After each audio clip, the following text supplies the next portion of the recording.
رب العالمين، والصلاة والسلام على أفضل الأنبياء وخاتم النبيين، وعلى آله الطيبين الطاهرين المطهرين، وأصحابه الراشدين الهادين المهتدين. أما بعد، فأعوذ بالله من الشيطان الرجيم. بسم الله الرحمن الرحيم. من ذا الذي يقرض الله قرضا حسنا فيضاعفه له أضعافا كثيرة، والله يقبض ويبسط وإليه ترجعون. صدق الله مولانا العظيم، وبلغنا رسوله النبي الكريم. إن الله وملائكته يصلون على النبي، يا أيها الذين آمنوا صلوا عليه وسلموا تسليما.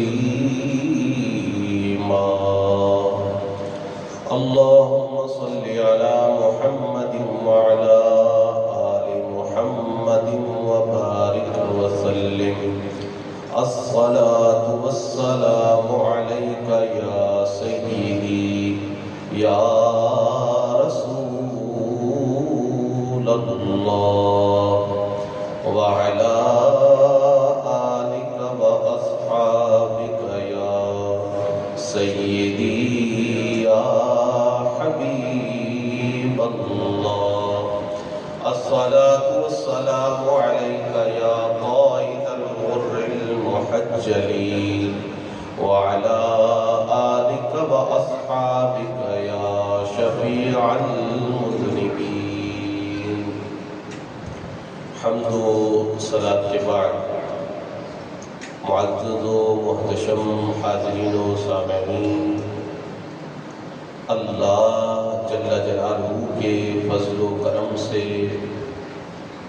حضور نبی مکرم شفیع دو عالم صلی اللہ تعالی علیہ وآلہ وسلم کی نگاہ لطف و عنایت سے ماہ مقدس رمضان المبارک کی پرنور ساعتوں میں جمعۃ الوداع کے متبرک لمحات میں مجھے اور آپ کو مسجد شریف کی حاضری نصیب ہو رہی ہے. دعا فرمائیے خالق کائنات ہم سب کی اس حاضری کو اپنی پاک بارگاہ میں شرف قبولیت عطا فرمائے. سامعین ذی وقار، انسان کی طبیعت اور انسان کی فطرت میں تعلقات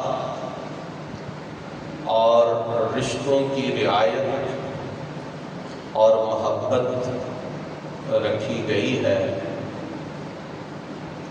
انسان دوستوں سے بھی محبت کرتا ہے، رشتہ داروں سے بھی محبت کرتا ہے. جن لوگوں سے کاروباری دنیاوی تعلقات ہیں ان سے بھی محبت کرتا ہے، لیکن یہ وہ چیز ہے جس کو ہر انسان تسلیم کرتا ہے. ہم اسے محسوس کر سکتے ہیں کہ جب ہمیں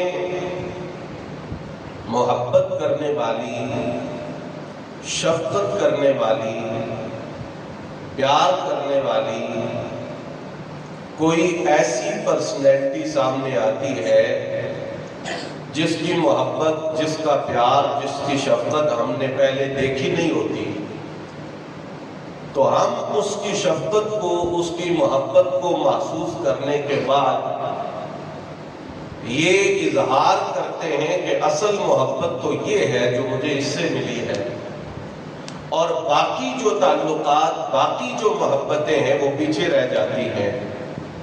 کوئی بچہ چھوٹی عمر میں، جوانی کی عمر میں ملک سے باہر چلا جاتا ہے، وہاں اسے کئی پیار کرنے والے، کئی محبت کرنے والے، کئی شفقت کرنے والے ملتے ہیں.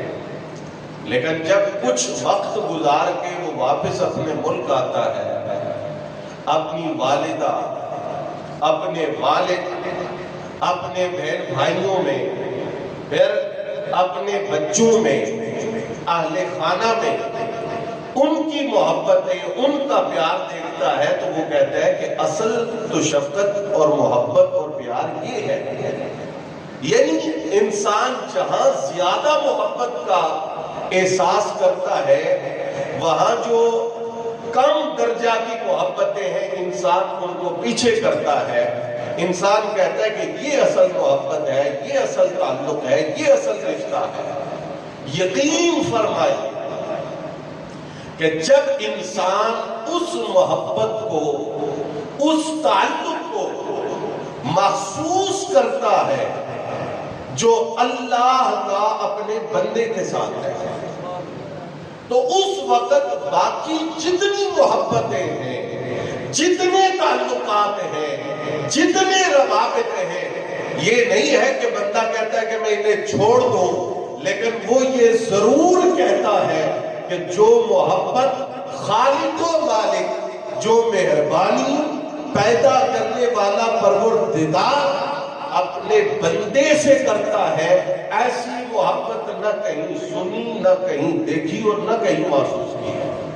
یہی وجہ ہے اولیاء اللہ رب العزت سے محبت کرنے والے لوگ وہ کیوں ہر چیز کو پیچھے کر دیتے ہیں. ایون کہ اولاد سامنے آتی ہے اور دوسری طرف اللہ کی ذات اور اس کی محبت ہوتی ہے، وہ اولاد کو پیچھے کر دیتے ہیں، والدین کو پیچھے کر دیتے ہیں. اللہ اور اس کے رسول کی محبت کی وجہ سے بندہ سوچتا ہے کہ یہ کیسے ہو گیا، ماں باپ کی محبت تو کہیں اور مل ہی نہیں سکتی. تو اصل چیز یہ ہے کہ جب تک انسان کو محبت الہی کا ادراک نہیں ہوتا، بندہ اس محبت کو محسوس نہیں کرتا، اس وقت تک بندہ سمجھتا ہے کہ محبتیں یہی ہیں جو انسانوں کے اندر رکھی ہوئی ہیں. لیکن جب انسان اس حقیقی محبت کی لذت سے آشنا ہوتا ہے تو پھر وہ دونوں جہانوں سے کٹ کر اپنے مولا کی محبت اور اپنے پروردگار کی محبت میں گم ہو جاتا ہے.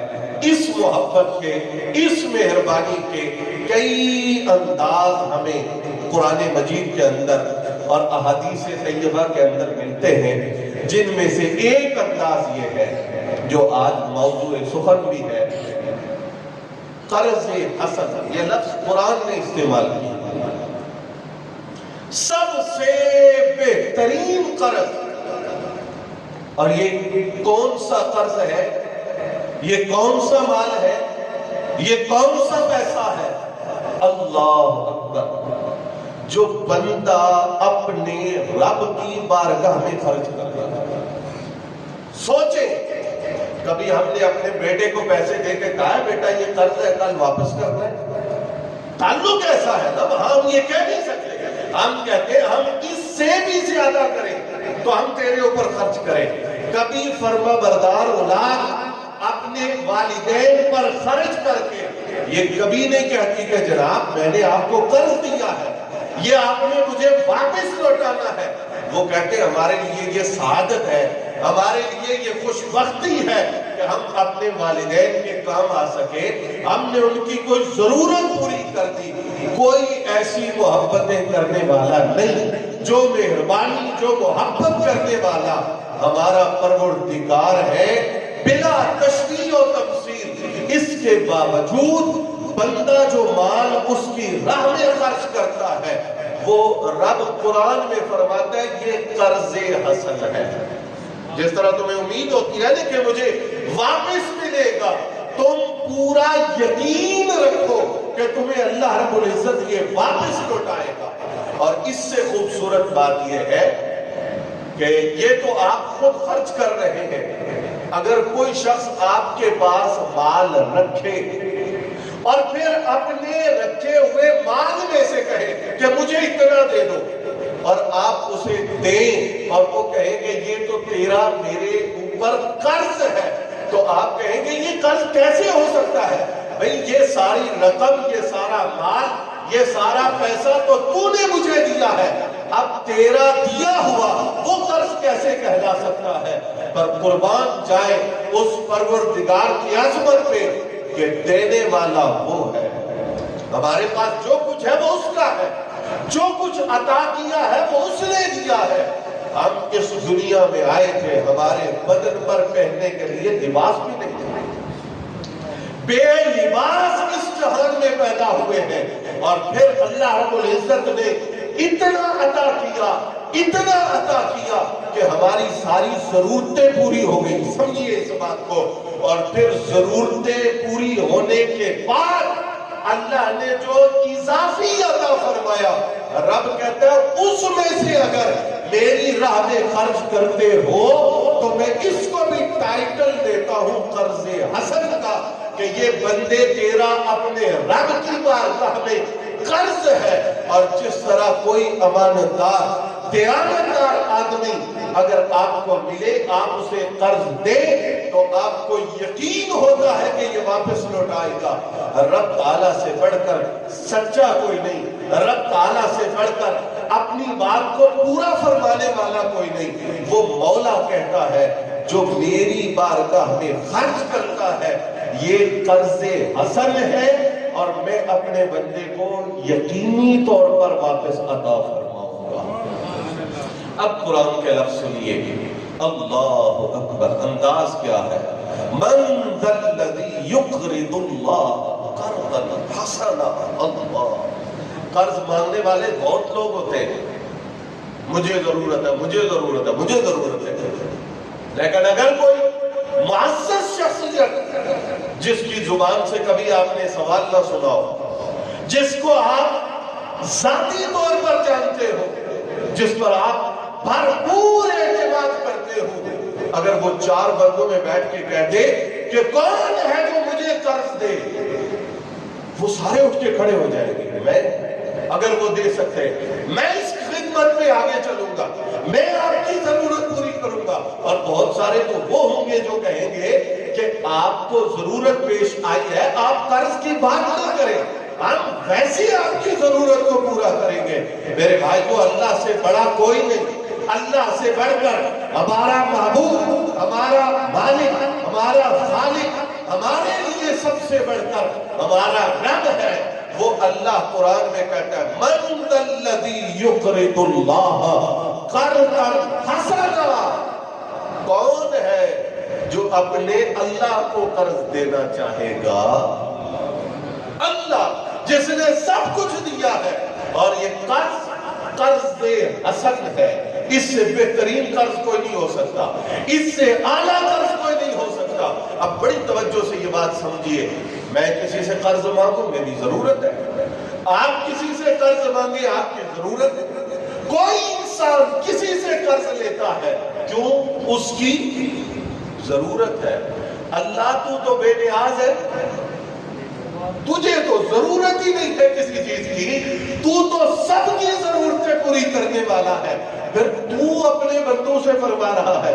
کون ہے جو اللہ کو قرض حسن عطا فرمائے؟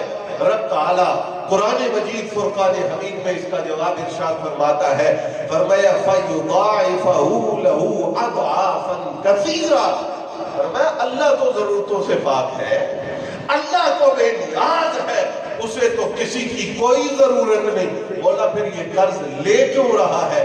کہا یہ میں اپنے بندے سے محبت فرما رہا ہوں، یہ میں اپنے بندے کی ضرورتیں پوری کر رہا ہوں۔ کیسے؟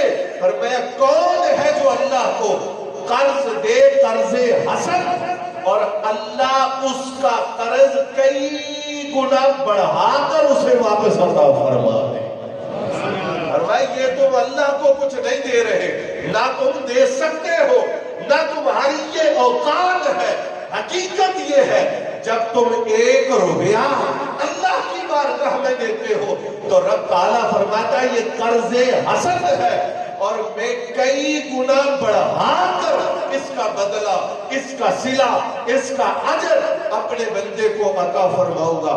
میرے بھائیوں، میرے دوستوں، میرے بزرگوں، اگر اللہ نے یہ وعدہ فرمایا ہے تو یقین رکھے اگر اس جہان میں چاہے ایمانداری سے چاہے دغا کر کے کوئی بندہ 100 گنا بھی کما لے، 1 روپے کے بدلے 100 بھی کما لے، وہ اتنا نہیں ہو سکتا جتنا کہ 1 روپے کے بدلے اللہ اپنے بندے کو واپس عطا فرمائے۔ دنیا کی تجارت میں جتنا بھی کسی کو نفع ہو جائے، جو تجارت بندہ اپنے رب کی بارگاہ میں صدقہ و خیرات کے ذریعے کرتا ہے، رب قرآن مجید فرقان حمید میں وعدہ کرتا ہے فَيُضَاعِفَهُ لَهُ أَضْعَافًا كَثِيرًا۔ ہم اس کثرت کو پہچان ہی نہیں سکتے اور ہم اس کثرت تک پہنچ ہی نہیں سکتے۔ کیوں؟ بڑی توجہ، آپ تجارت میں 1 روپیہ لگائے، 100 ملے، 100 بھی تو ختم ہو جانا ہے، ایک دن تو ختم ہوگا، پر اللہ اپنے بندے کو اس کی بارگاہ میں خرچ کرنے کی وجہ سے جو واپس عطا فرماتا ہے، فرمایا فَلَهُمْ أَجْرٌ غَيْرُ مَمْنُونٍ۔ فرمایا رب جو اپنے بندے کو اس کے اعمال کے بدلے، اس کے صدقہ و خیرات کے بدلے عطا فرماتا ہے، غیر ممنون، غیر مقطوع، وہ ہمیشہ کے لیے جاری رہے گا، کبھی ختم نہیں ہوگا۔ نہ جنت ختم ہونی ہے، نہ جنت کی نعمتیں ختم ہونی ہے، اور نہ اس بندے کا اجر ختم ہوگا۔ آسان یوں سمجھے، آپ رب کی بارگاہ میں جو روپیہ دے رہے ہیں وہ فانی ہے، فنا ہونے والا ہے، ختم ہونے والا ہے، اور رب اس کے بدلے اپنے بندے کو جو عطا فرما رہا ہے وہ باقی ہے، کبھی ختم ہونے والا ہے۔ اب یہ راز سن لیجئے، فرمایا واللہ یقبض و یبسط، یہ قرآن کے 2 لفظ ہیں اور انسان کی ساری معاشی زندگی وہ ان 2 لفظوں کے ساتھ درست ہو سکتی ہے۔ ادھر سے کر لو، ادھر سے کر لو، پلاننگ ذہن میں، ایسے کروں گا، یہ کروں گا، وہ کروں گا۔ حلال کماؤ، حلال ذرائع سے آمدنی ہو اور درست جگہ پر خرچ کرو۔ اب کم کیسے ہوگا، بڑھے گا کیسے؟ اللہ رب العزت فرماتا ہے یہ تمہارا مسئلہ ہی نہیں ہے، یہ تمہارے اختیار میں نہیں ہے، اس بات کا تمہارے ساتھ تعلق ہی نہیں ہے۔ کیوں؟ واللہ یقبض و یبسط، کسی کا رزق کم کرنے کا اختیار بھی اللہ کے پاس ہے اور کسی کا رزق کشادہ کرنے کا اختیار بھی۔ تمہیں کس بات کی پریشانی؟ اگر یہ دھوکہ نہیں دوں گا کھاؤں گا کہاں سے؟ اگر یہ غلط بیانی نہیں کروں گا تو میرا نصف و نصف کا فرق پڑتا ہے، اتنا نقصان برداشت نہیں کر سکتا۔ اللہ فرماتا ہے یہ تمہاری سمجھ ہے، یہ تمہاری عقل ہے، یہ تمہاری سوچ ہے، لیکن رب تعالیٰ نے قرآن میں فرمایا رزق کو تنگ کرنا، رزق کو کشادہ کرنا، یہ دونوں چیزیں اللہ نے اپنے اختیار میں رکھی ہے، اور اگر وہ تمہارا رزق کم کرے کوئی بڑھا نہیں سکتا، اور اگر وہ تمہارا رزق بڑھائے تو کوئی اسے کم نہیں کر سکتا۔ اب دیکھیں ایک مثال، مکہ شریف سے جب حضور چلے ہجرت کے موقع پر، حضرت ابوبکر صدیق رضی اللہ تعالیٰ عنہ بھی چلے، یہ مکہ شریف کے بہت بڑے تاجر، بڑے امیر کبیر شخص تھے، حضرت عثمان غنی رضی اللہ تعالیٰ عنہ چلے، جن کا لقب ہی غنی ہے، بڑا پیسہ، بڑا مال، بڑی دولت، لیکن جب مکہ شریف سے نکلے ہیں ساتھ کچھ نہیں لے کر گئے، اور قرآن نے یہ فیصلہ کیا کہ جو تمہاری پراپرٹی، جو تمہارا مال مکہ میں رہ گیا ہے، اب اس پہ تمہارا حق نہیں ہے، اب وہ تمہاری ملکیت سے نکل چکا ہے، خارج ہو چکا ہے۔ اب دیکھ لیجئے مکہ سے نکلے ہیں تو ہاتھوں میں کچھ نہیں ہے، اور جب مدینہ طیبہ میں پہنچے ہیں خالی ہاتھ آئے ہیں، اور پھر اللہ رب العزت نے اتنا عطا فرمایا، اتنا عطا فرمایا کہ سرکار دو عالم فرماتے ہیں عثمان غنی کے مال نے اسلام کو جتنا نفع دیا ہے کسی کے مال نے نہیں دیا، ابو بکر کے مال نے مجھے جتنا فائدہ دیا ہے کسی کے مال نے نہیں دیا، اور سرکار نے یہاں تک فرما دیا، فرمایا عثمان تو نے اسلام کے لیے اتنا پیسہ خرچ دیا ہے، اب تو کوئی عمل جس انداز میں کرے جنت میں جانے سے تجھے کوئی چیز روک نہیں سکتی۔ یہ تو سارا کچھ چھوڑ کے آ گئے تھے، پھر یہ دوبارہ کیسے آ گیا؟ اللہ فرماتا ہے یہ سمجھو مال کو کم کرنے کا، مال کو بڑھانے کا اختیار میرے پاس ہے، یہ نہ سوچو کہ اللہ کی راہ میں دوں گا تو محتاج ہو جاؤں گا، اللہ کی راہ میں دوں گا تو اپنے لیے نہیں رہے گا، اللہ کی راہ میں دوں گا تو کل میرا اور میرے بچوں کا کیا بنے گا؟ رب فرماتا ہے تم اللہ کی راہ میں دو، یہ قرض حسن ہے، جس طرح تمہیں یقین ہوتا ہے جس نے تم سے قرض لیا ہے وہ تمہیں ضرور واپس کرے گا، اس طرح یقین رکھو جو اللہ کی بارگاہ میں دو گے اللہ اس کا بدلہ تمہیں ضرور عطا فرمائے گا۔ فرمایا وَإِلَيْهِ تُرْجَعُونَ۔ یہ اس آیت مقدسہ کے وقت مختصر ہے، اس پہ ڈیٹیل سے گفتگو ہو سکتی ہے، آخری لفظ ہے اللہ اکبر۔ ایک شخص نے اربوں کمایا، ایک شخص کے پاس ضرورت کا تھا، زیادہ اس نے رکھا ہی نہیں، جو آیا وہ اس نے اللہ کی راہ پہ خرچ کر دیا۔ اب اللہ فرماتا ہے وَإِلَيْهِ تُرْجَعُونَ۔ جب دونوں نے یہ دنیا چھوڑی ہے، اب دیکھو فرق کیا ہے دونوں کی، مالی حیثیت کا کیا فرق ہے۔ جب کفن میں لایا گیا، جب قبر میں داخل کیا گیا، جس کے پاس پیسہ زیادہ ہے وہ کہے گا میری قبر میں ہیرے لگا دو، جواہر لگا دو، موتی لگا دو، سونا لگا دو، چاندی لگا دو، اور جب مجھے کفن دینا ہے تو اس کے اندر حلے اور قیمتی لباس، اور وہ بھی کثرت کے ساتھ، پتہ چلے پیسے والا بندہ دنیا سے گیا ہے۔ کہا نہیں، 3 کپڑوں کی مرد کو اجازت ہے، چوتھا نہیں استعمال کر سکتے ہے جی۔ اگر قبر کی ایک مقدار متعین کی گئی ہے اس سے بڑھا نہیں سکتے، مٹی ہوگی، اور اگر یہ سارا اہتمام کر بھی لیا جائے تو کہا اللہ کی بارگاہ میں اس کا کوئی حساب نہیں، وہاں تمہارا ایمان ہے، وہاں تمہارا عمل صالح ہے۔ اللہ فرماتا ہے وَإِلَيْهِ تُرْجَعُونَ۔ یہ ڈرتا رہے بندہ کہ اللہ کی راہ میں دوں گا تو کیا ہوگا، خرچ کروں گا تو کیا بنے گا۔ میں جب تمہارا انجام ہوگا، جب تم اس دنیا سے جاؤ گے، تمہارے پاس کروڑوں ہو، اربوں ہو، یا تمہارے پاس صرف اپنی ضرورت کا ہو، دونوں انسان برابری کے ساتھ اس دنیا سے رخصت ہوں گے۔ لہذا اس دنیا کے اندر جو کر سکتے ہو، جو رب کی بارگاہ میں دے سکتے ہو، وہ دو، وہی تمہاری آخرت کا ذخیرہ اور سرمایہ ہے۔ اس پر بہت ساری آیات مقدسہ ہے، میں آپ کو ایک حدیث پاک سناتا ہوں۔ حضور سرور عالم صلی اللہ تعالیٰ علیہ وسلم نے اس فلسفہ کو کتنے خوبصورت انداز میں واضح کیا، میرا کیا ہے اور میرا کیا نہیں ہے۔ سرکار کی حدیث سنیے، ام المومنین سیدہ طیبہ طاہرہ سیدہ عائشہ صدیقہ رضی اللہ تعالیٰ عنہا سے مروی ہے، ترمذی کے اندر یہ روایت موجود ہے، فرماتی ہے کہ انہم ذبحوا شاۃ، حضور کے زمانہ میں ایک بکری ذبح کی گئی سرکار کی موجودگی میں۔ فقال النبی صلی اللہ علیہ وسلم، بکری پہلے ذبح کی گئی، پھر اس کا گوشت تقسیم کیا گیا اللہ کی راہ میں۔ راہ خدا میں دیا گیا۔ اب سرکار نے پوچھا وما باقیہ منہا، یہ خرچ کر لیا تو باقی بھی بچا ہے؟ بکری جو اللہ کی راہ میں صدقہ کر دیا ہے، گوشت تقسیم کر دیا، اتنا اس کو دیا، اتنا اس کو دیا، اتنا اس کو دیا، وہ کوئی باقی بچا ہے؟ عرض کیا یا رسول اللہ صلی اللہ علیہ وسلم ما بقی منہا الا قطفھا، سرکار باقی کچھ نہیں بچا، صرف اس کا قطف، اس کا شانہ، وہ اس کا گوشت باقی رہ گیا، باقی سارے کا سارا اللہ کی راہ میں دے دیا، صدقہ کر دیا۔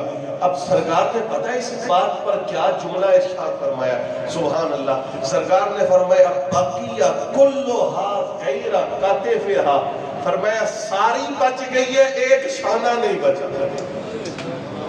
دنیا والوں کا حساب یہ ہے کہ ایک شانہ بچا ہے، باقی ساری دیگ ہے، اور سرکار نے کیا حساب بتایا، فرمایا ساری بچ گئی ہے، صرف ایک شانہ رہ گیا ہے، وہ باقی نہیں بچا۔ گویا کہ سرکار نے یہ فلسفہ واضح کر دیا، باقی وہ ہے جو اللہ کی راہ میں دے دیا ہے، اور جو گھر میں پڑا ہے وہ باقی نہیں بچا، وہ بھی تمہیں دینا ہے، خرچ کرنا ہے، اور جو اللہ کی راہ میں دیا ہے وہ باقی ہے۔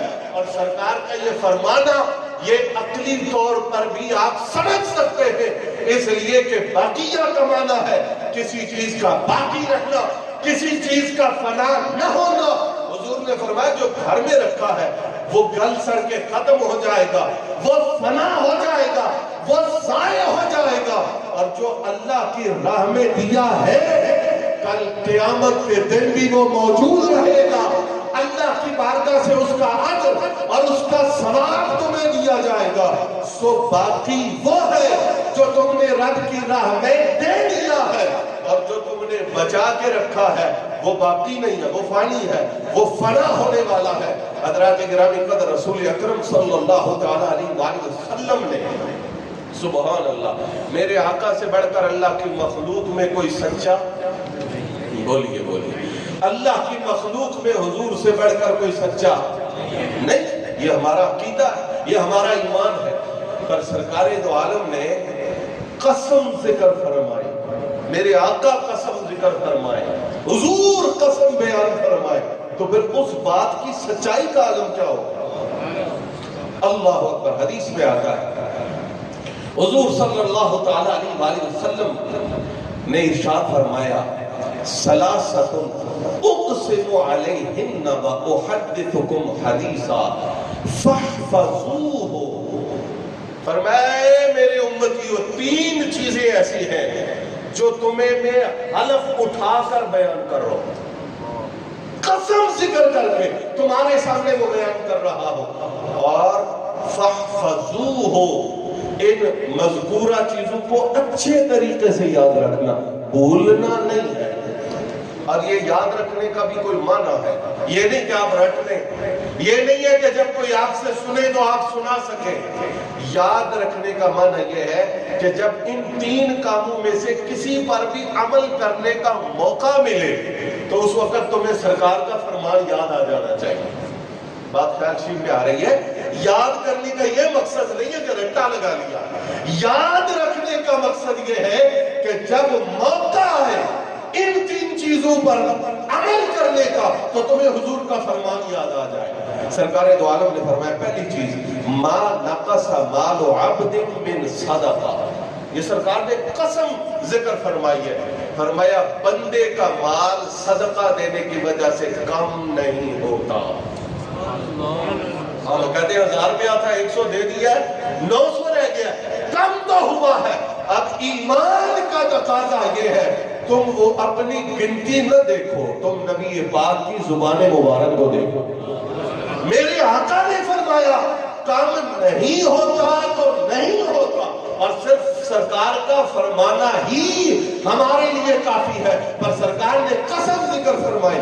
اور دوسرا فرمایا وَلَا ظُلِمَ عَبْدٌ مَظْلَمَةً صَبَرَ عَلَيْهَا إِلَّا زَادَهُ اللَّهُ عِزًّا، فرمایا جب بھی کسی بندے پر ظلم ہو، ستم ہو، اس کو ستایا جائے اور پھر وہ اس پر صبر کرے، اللہ پہ چھوڑ دے.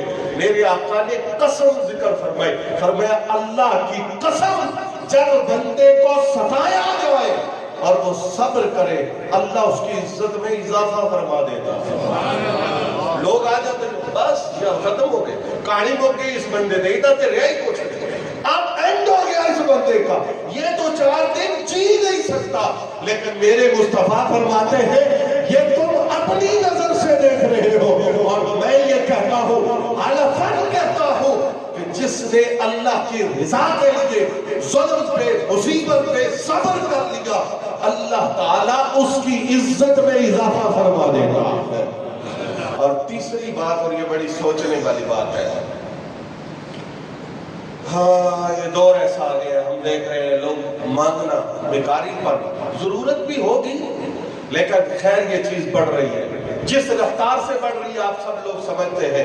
ایک اہم بات اور خاص بات جو حدیث میں حضور نے فرمائی, فرمایا وَلَا فَتَحَ عَبْدٌ بَابَ مَسْأَلَةٍ إِلَّا فَتَحَ اللَّهُ عَلَيْهِ بَابَ فَقْرٍ.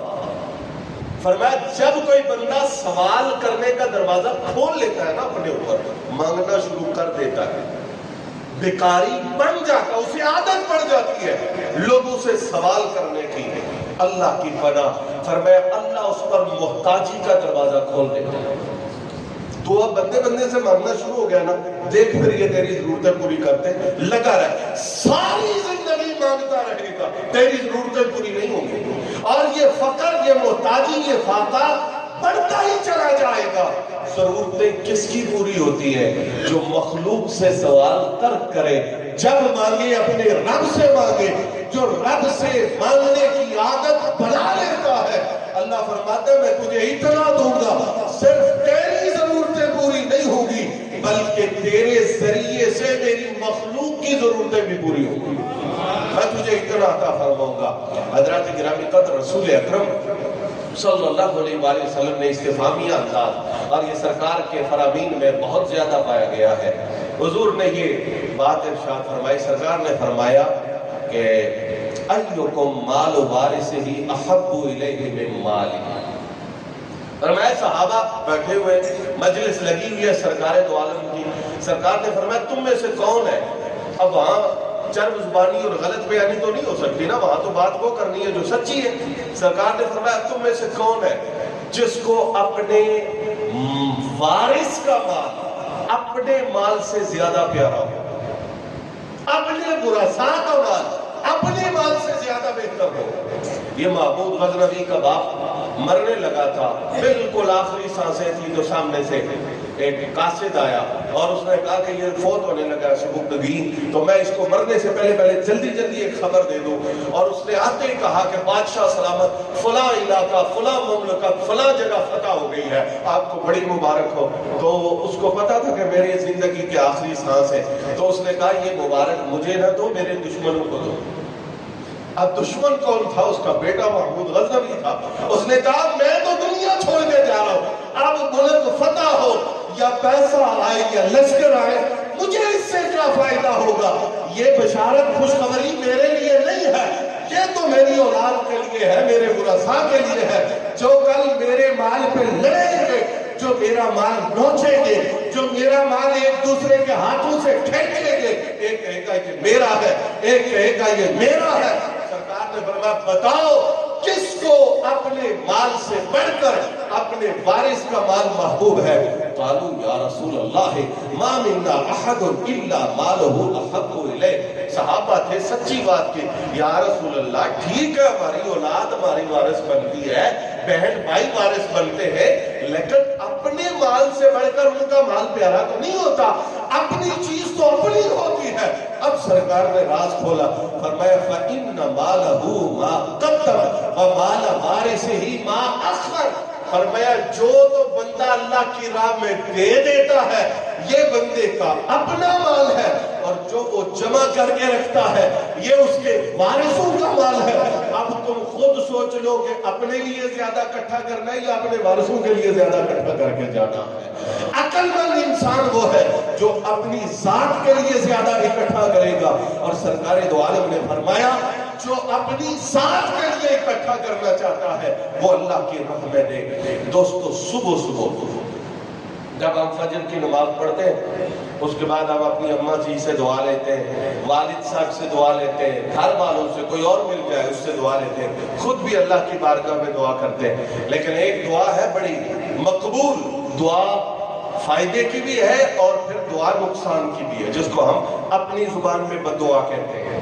یہاں ہم دعا بالضرر کہیں گے نقصان کی دعا۔ یہ حدیث میں حضور نے فرمایا صبح یہ دعا ضرور ہوتی ہے، روزانہ ہوتی ہے، اور اس دعا کو ذہن میں رکھ کے گھر سے نکلے۔ حضور رحمت عالم صلی اللہ علیہ وآلہ وسلم نے ارشاد فرمایا ما من یوم یصبح العباد فیہ، فرمایا کوئی دن ایسا نہیں گزرتا جس دن لوگ صبح کریں، زندگی ملے، زندہ رہنے کا موقع ملے، الا ملکان ینزلان، مگر 2 فرشتے آسمان سے اترتے ہیں۔ ہر روز ہر صبح 2 فرشتے نازل ہوتے ہیں۔ فیقول احدہما، ان میں سے ایک کہتا ہے اللہم اعط منفقا خلفا، یہ روزانہ دعا ہوتی ہے۔ فرشتہ کہتا ہے یا اللہ جس نے تیری بارگاہ میں خرچ کیا ہے نا آج کے دن جو کرے گا اس کو اس کا اچھا بدل عطا فرما۔ اور دوسرا فرشتہ ہے یقول اللہ اللہم اعط ممسکا تلفا، وہ کہتا ہے یا اللہ جو تیری راہ میں دینے سے ہاتھ بند کرے، مٹھی بند کرے، اس کے مال کو تباہ کر، اس کے مال کو ہلاک کر، اس کے مال کو برباد کر۔ اب اگر آپ 1 روپیہ بھی اللہ کی راہ میں روزانہ خرچ کرتے ہیں تو فرشتے کی دعا آپ کے حق میں ہوتی ہے، اور اگر کوئی بندہ پورا دن اللہ کی راہ میں کچھ نہیں دیتا ہونے کے باوجود تو پھر دوسرا فرشتہ اس کے لیے دعا بالدرر کرتا ہے کہ یا اللہ یہ تیری راہ میں نہیں دے رہا، تو بھی اس کا مال رو، تو بھی اس پہ اس کے بدل اس کو کچھ نہ عطا فرما، جو اس نے رکھا ہے وہ اتنا ہی رہے۔ حضرات رحمت عالم صلی اللہ تعالیٰ علیہ وآلہ وسلم نے فرمایا لا حسد الا فی اثنین، فرمایا حسد کرنا جائز نہیں۔ اس کے 2 مطلب ہیں، ایک مطلب یہ حسد جائز نہیں، اگر جائز ہوتا تو 2 بندوں میں ہوتا۔ ایک مطلب یہ ہے کہ حسد رشک کے معنی میں ہے کہ رشک کرنا جائز نہیں مگر 2 لوگوں پر۔ پہلا رجل آتاہ اللہ مالا، پہلا وہ بندہ جس کو اللہ نے مال دیا ہے، فسلطہ علی حلقتہ فی الحق، اور پھر اللہ نے اس کو اسے اپنی راہ میں خرچ کرنے کا حوصلہ بھی عطا فرمایا، اس پر رشک کرو۔ ورجل آتاہ اللہ حکمہ فہو یقضی بہا، فرمایا ویعلمہا، وہ بندہ جس کو اللہ نے علم حکمت دانائی دی ہے اور وہ اس کے ساتھ فیصلہ بھی کرتا ہے اور دوسرے لوگوں کو اس حکمت کی تعلیم بھی دیتا ہے۔ رحمت عالم صلی اللہ علیہ وآلہ وسلم نے فرمایا کہ یہ وہ بندہ ہے جس بندے کو اللہ جل جلالہ نے یہ شان دی ہے کہ اس پر رشک کیا جا سکتا ہے۔ حضرات گرامی قدر حضرت جابر رضی اللہ تعالیٰ عنہ فرماتے ہیں، آخری 2 حدیثیں جس میں ہمارے آقا کی سیرت ہمارے سامنے اور حضور کی سخاوت، پوری زندگی کا نچوڑ حضرت جابر نے بتایا۔ فرمایا ما سئل رسول اللہ صلی اللہ علیہ وآلہ وسلم شیئا قط فقال لا، فرمایا جتنا وقت حضور کی خدمت میں گزرا ایک واقعہ ایسا نہیں کہ کسی نے حضور سے مانگا ہو تو سرکار نے اس کو نہ کر دی۔ اعظم چشتی مرحوم کہتے ہیں نا کہ حضور نبی پاک صلی اللہ علیہ وآلہ وسلم کی بارگاہ وہ ہے، اس بارگاہ سے جو بھی مانگنے آتا ہے اسے ضرور ملتا ہے۔ کیوں؟ اس لیے کہ جو نہیں دیتا نا تو 2 باتیں ہوتی ہیں، یا تو وہ کہتا ہے جا میرے پاس ہے نہیں ہے، اور یا پھر یہ ہوتا ہے کہ وہ کہتا ہے اگر یوں کرے گا تو پھر میں دوں گا۔ کہا حضور کی بارگاہ ایسی ہے جہاں نہ تو اگر کا سوال ہے اور نہ ہی حضور کی بارگاہ سے کسی کو نہ کی جاتی ہے، بلکہ ملتا نہیں کیا کیا تو جہاں کو تیرے در سے ایک لفظ نہیں ہے جو تیرے در پہ نہیں ہے، کوئی کائنات کی دولت نہیں جو سرکار سے مانگی جائے اور سرکار وہ عطا نہ کرے۔ اور ایک بندہ حضور کی بارگاہ میں آیا، اس نے سرکار کا کوئی معجزہ نہیں دیکھا، حالانکہ حضور کے معجزات مبارکہ صاف ظاہر ہے، دیکھنے والے بھی انگنت، اور میرے آقا تو سراپا معجزہ بن کے آئے، لیکن یہ بندہ سرکار کی بارگاہ میں آیا اور اس نے حضور کا کوئی اور معجزہ نہیں دیکھا، بس کیا دیکھا؟ دیکھا کہ سرکار دو عالم صلی اللہ علیہ وآلہ وسلم کی ملکیت میں بکریاں ہیں، اور کتنی بکریاں؟ آج ہم جاتے ہیں زیارت کرنے مکہ شریف، مدینہ شریف، اللہ سب کو لے جائے، کتنے بڑے بڑے پہاڑ ہیں۔ صحابی کہتا ہے کہ دو پہاڑوں کے درمیان، بعد میں صحابی بنا، ابھی صحابی نہیں بنا، کہتا ہے دو پہاڑوں کے درمیان اتنی زیادہ بکریاں ہیں اور وہ ساری حضور کی ملکیت میں۔ اب کتنی بکریاں ہوگی؟ وہ ہزاروں کی تعداد میں۔ کہا میں نے کیا دیکھا کہ میرے دیکھتے دیکھتے سرکار نے خیرات کرنی شروع کی اور دینا شروع کیا، دینا شروع کیا، دینا شروع کیا، حتیٰ کہ ایک بکری بھی باقی نہیں رہی، حضور نے سب بکریاں اللہ کی راہ میں خیرات کر۔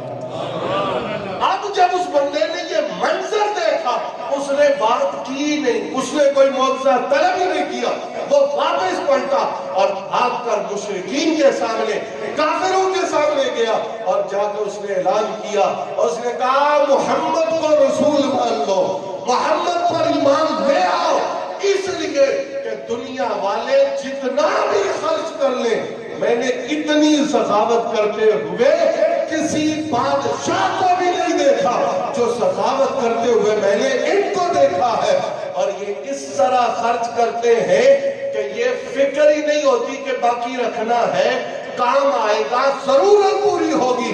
جب اللہ کی راہ میں دیتے ہیں تو کچھ باقی نہیں چھوڑتے۔ کہا جس ہستی میں اس درجے کی سخاوت ہو، وہ رسالت کا، نبوت کا دعویٰ کر رہے ہیں، تو اس میں شک کی گنجائش نہیں، وہ اللہ کے سچے رسول بن کے اس جہان میں تشریف۔ میرے بھائیوں، یہ سبق ہے جو ہمیں نبی پاک علیہ السلام کے بعد فرامین سے ملتا ہے، جس کا خلاصہ یہ ہے کہ اگر زیادہ سے زیادہ انسان چاہتا ہے کہ میرے پاس دولت آئے، مال آئے، رزق حلال آئے، تو وہ اللہ کی راہ میں جتنا زیادہ خرچ کرنا شروع کر دے گا۔ حضرت امام حسن مجتبیٰ سے پوچھا گیا کہ آپ اتنا زیادہ خرچ کرتے ہیں، کبھی گھبراتے نہیں، کبھی آپ کو فکر نہیں ہوتی کہ بعد میں کیا بنے گا؟ تو آپ نے ایک جملہ فرمایا جب میں اپنے رب سے مانگتا ہوں وہ مجھے دینے میں کمی نہیں کرتا، تو مجھے حیا آتی ہے کہ اس کا بندہ مجھ سے سوال کرنے آئے تو میں اس کو واپس لوٹا دوں، وہ مجھے بے حساب دیتا ہے، میں اس کی مخلوق میں بے حساب تقسیم کرتا ہوں۔ اللہ پاک کی بارگاہ میں دعا ہے وہ ہمیں توفیق عمل مرحمت فرمائے، وما علیہ